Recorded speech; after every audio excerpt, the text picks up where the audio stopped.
Welcome to R5 TV news.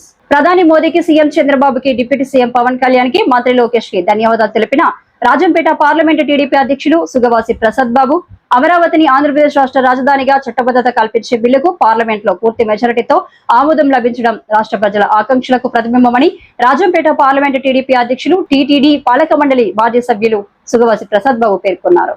ఈ సందర్భంగా గురువారం సాయంత్రం రాయచోటిపట్నం గాలివీడు రోడ్డులో టీడీపీ నాయకులు, కార్యకర్తలు, అభిమానులు, సాధారణ ప్రజలతో కలిసి విజయోత్సవ సంబరాలు నిర్వహించారు.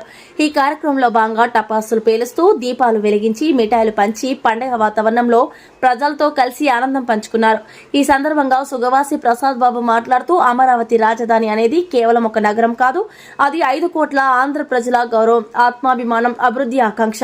అమరావతిని చట్టబద్ధంగా రాజధానిగా ప్రకటించే బిల్లుకు పార్లమెంట్ ఆమోదం లభించడం అనేది ఆంధ్రప్రదేశ్ ప్రజల విజయమని తెలిపారు.